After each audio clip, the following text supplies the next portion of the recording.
बर' Kasari welfare autonomous काउन्सिलनि जा माने दिनैनि दिनसिम जा जोंनि मावनाय बा माने रायजोनि खाथियाव जों आवगायलांनाय जों मा खालामनानै मावनो नागिरदों मा थांखिनि थाखाय मा मोनसे आसा लानानै बर' कसारी वेलफेयर अट'नमास काउन्सिल जानांगौ होननानै खौसेथि बर' सुबुं आफाद इउबिपिअ लोगोसे बर' गौथुम गासिबो जों दाबि खालामबामोन आसाम सरकार भारत सरकारनाव जानानै थांबाय जाखांनायनि उनाव आं दिनै मोनसे खोथाखौ बुंनो लुगैयो बर' कसारी कल्याण साहित्य सासित परिषद जन्म जानायनि उनाव बा दाफुंनायनि उनाव four the first time Assam सरकारनि जानाखि WPT डिपार्टमेन्टनि मन्थ्रि मानगोनां डक्टर रनज पेगु बिनि उनाव जोंनि जानाखि फाइनान्स डिपार्टमेन्टनि मन्थ्रि अजन्ता नियोग बायदेव बिथांमोना जोंखौ थांनाय 1 जुनाव जोंनि काउन्सिलखौ लिंहरनानै जे काउन्सिला जिहेतु जोनोम जाबाय जोनोम जानायनि उननि जानाखि मावनांगौ जानाखि थांखिफोर हाबाफारिफोर बिनि सायाव सावरायनो गेबें मोनसे सावरायनो बे सानै मन्थ्रिया जोंखौ लिंहरनायनि आगोलाव जोङो जोंनि जानाखि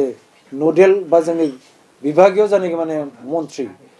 डक्टर रनज पेगु बिथांखौ थांनाय 20 आरो 21 मेयाव जों बिथांखौ लोगो हमदों आरो बिथाङा जोंखौ बर' कसारी वेलफेयर अट'नमास काउन्सिलनि जानाखि बिबानगिरि चिफनिफ्राय जागायजेननानै चेयारमेननिफ्राय जागायजेननानै जोंखौ लिंहरजोबदों लिंहरनानै बे साननै सावरायनायाव बिथाङा ओरैबायदि मोनसे माखासे जोंखौ निर्देश होदों माखासे माने मावनो बोरै मोनसे एडभाइस होदों जे बोरै थांनांगोन नोंथांमोना बेखिनिखौ बिथाङा जोंनो दिन्थिदों जिहेतुके बियो गावनो मोनसे समाव मिसिं अट'नमास काउन्सिलनिबो चिफ एक्जिकिउटिभ काउन्सिलरमोन मेम्बारमोन बिथां डक्टर रनज पेगुआ दा WPT आरो एजुकेसननि मन्थ्रि बिथाङा जोंखौ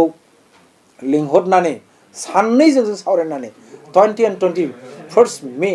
जोंजों सावरायनानै जाखिनि बिथाङा साजेसन होदोंमोन जे खम समनि गेजेराव मानगोनां आसामनि दानि गिबि मन्थ्रि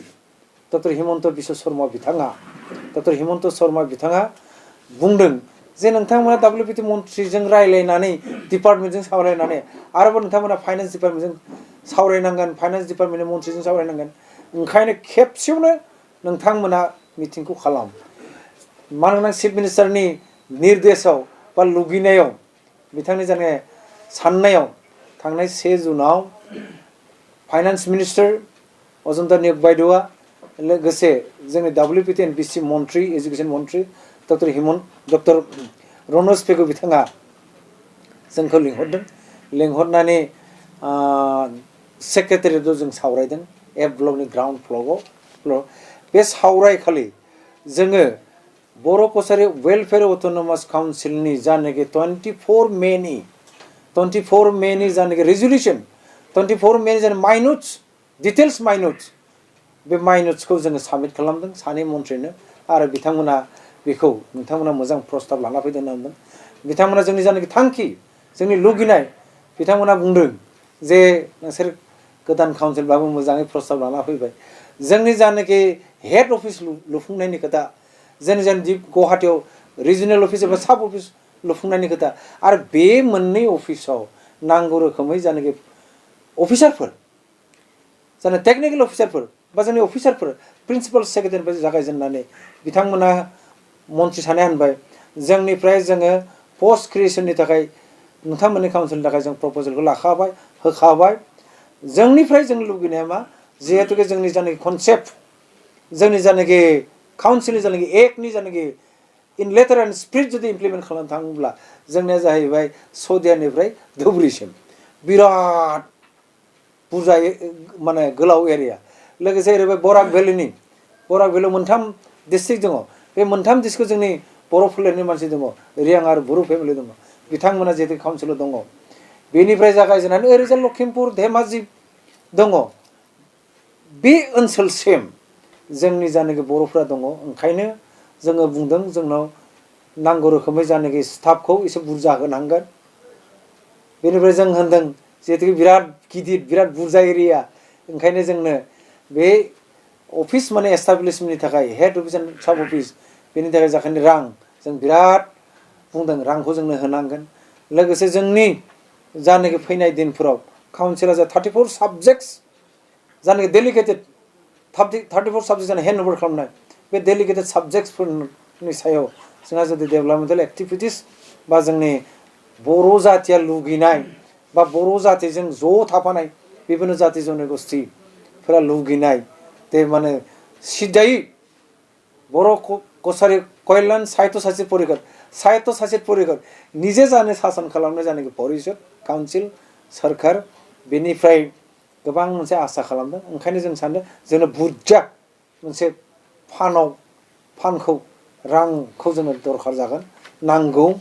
जोंनि पपुलेसना 10 लाखनिख्रुइ बुरजा ओंखायनो जों होनदों जोंनो बुरजा नांगौ नाथाय बिथांमोना होनदों स्पष्टयै बिथांमोना होनदों जे बाजेटआ जुलाइआव जागोन जुलाइनि बाजेटनि गेजेरजों बर' कसारि वेलफेयार अट'नमास काउन्सिलाव थोजासे जों रां होगोन आरो जोंहा मोनसे लामा जों मोनदों जों जिहेतुके इउनाइटेड बड' पिपल अर्गेनाइजेसना one of the signatory organisation to the BTR accord जों बिटिआर एकर्डआव जों स्टेक होल्डार एनडिपिनि मोनब्रै अर्गेनाइजेसन एफसु आरो इउबिपिअ ओंखायनो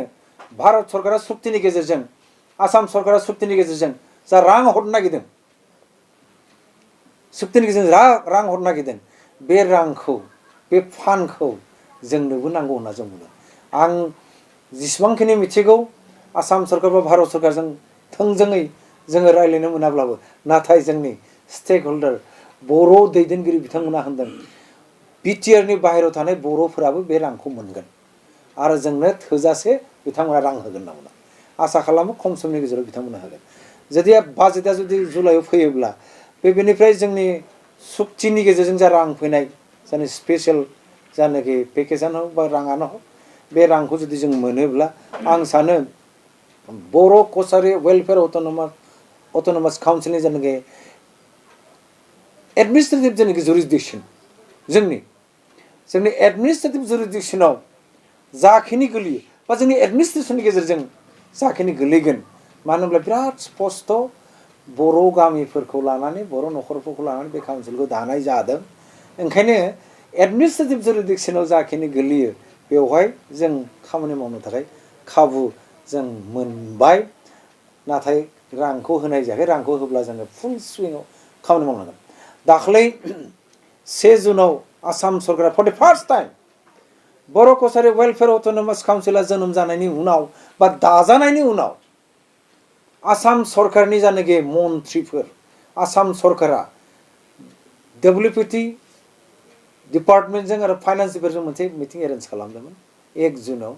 1 जुनाव बेहाय जों जाखिनि लिरना होनांगौ जों होबाय इन दि फर्म अफ माने मेम'रेन्डाम जों होबाय दा बेखौनो जोङो मैया जोंनि जानाखि मैयानि दिनाव 5 जानाखि जुन वर्ल्ड जानाखि एनभाइरनमेन्ट डे जा वर्ल्ड एनभाइरनमेन्ट डेनि जानाखि थीम इक'सिस्टेम रेस्ट'रेसन बे हाबाफारिजों बे जानाखि स्ल'गानखौ लाफानानै जों मैया जोंनि हेड अफिसाव जोङो हाबाफारि लादोंमोन हाबाफारिया जाहैबाय गोबां दंफां फुलि गायनाय जों गायबाय जोंनि जेसेबां एम दङ जोंनि इउपिपिनि जेसेबां बिबानगिरि दङ जोंनि बर' साहित्य सभा आरो दुलाराय बर' आइजो अनसाय आफाद जेसेबां एनडिपि जेसेबां माने बर' एबसु गोबां गौथुमफोर दङ बेनि बिबानगिरिजों ज' प्रग्राम खालामो बे प्रग्राम जोबनायनि उनाव जों मोनसे काउन्सिलनि एक्जिकिउटिभ माने काउन्सिल जोंनि मिटिं जों खालामदोंमोन बे एक्जिकिउटिभ काउन्सिलाव जों आरोबाव आसाम सरकारखौ बुंदों जे जोंनो रां नांगौ जिहेतुके जोङो मोननै अफिसखौ फुल रोखोमै जोङो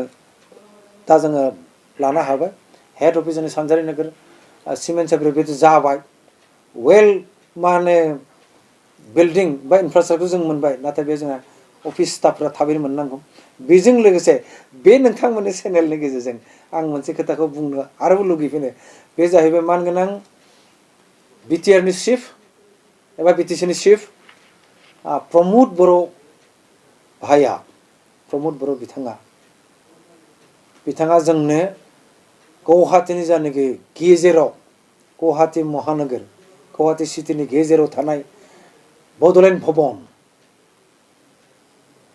बेलतला अजन्ता पदआव थानाय जायनाखि बड'लेण्ड भवन बे बड'लेण्ड भवनखौ बिथाङा जोंनो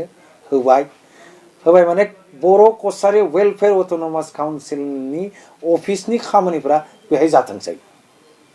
दा बेनि जायनाखि एसे रिपेयारिंनि खामानि आराम्भ जाबाय आं नोंथांमोननि चेनेल गेजेरजों मानगोनां बिटिसिनि चिफ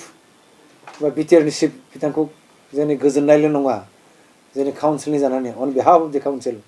आं बे नोंथांमोननि चेनेल गेजेर आंनिफ्राय मोजां मोननायजों लोगोसे गोजोननाय फोरमायगोन साबायखर बिथांमोननिसिम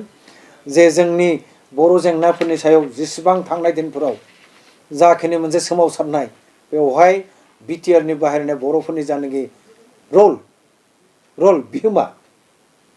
खम नङा जोंनि जानाखि रल मोनफ्रोमबो हाबाफारियाव जों बाहागो लाबोदों साहित्य सभायानो हक एबसुआनो हक जेसेबां बर' गौथुमफोर दङ बे गौथुमफोराव जोङो बाहागो लाबोदों ओंखायनो दिनै जों गोजोननाय मोन्दों गुवाहाटी सिटिनि गेजेराव थानाय बिल्डिं जोंनि बिटिआरनि सिङाव थानाय बे बिल्डिंखौ जोंखौ अफिस रोखोमै खामानि मावनो अफिस लानो थांनो थाखाय बे बिल्डिंआ बिराद मोजां स्पेसियास दा बे अफिसाव जों गाबोन समफोर थांगोन दा जोङो मोनसे अफिस लादों गुवाहाटीयाव साब अफिस हिसाबै बे गणेशगुरिनि खाथियाव टिभिएस बिल्डिंआव जोंनि दानि स्पिकारा बिथाङा हगारना होदों दा आं सानो जोंनि अफिसनि खामानिफ्रा जथेस्थ' गोजौआव थांगासिनो दङ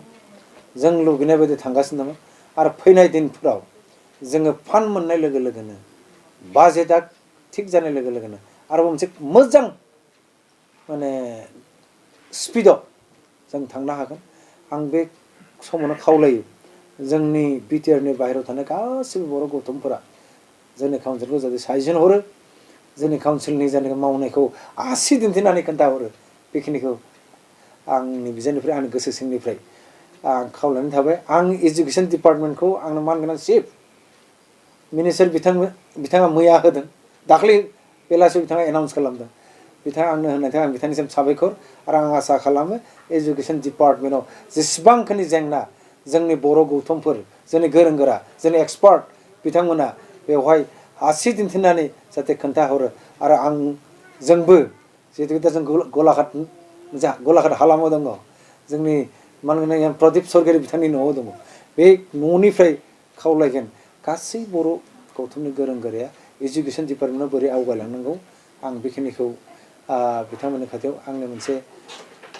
आर'ज बा लुगैनायखौ आं प्रकास खालामना लाबाय आंनि बुंनायखौ आं दोनथ'बाय गोजोन्थों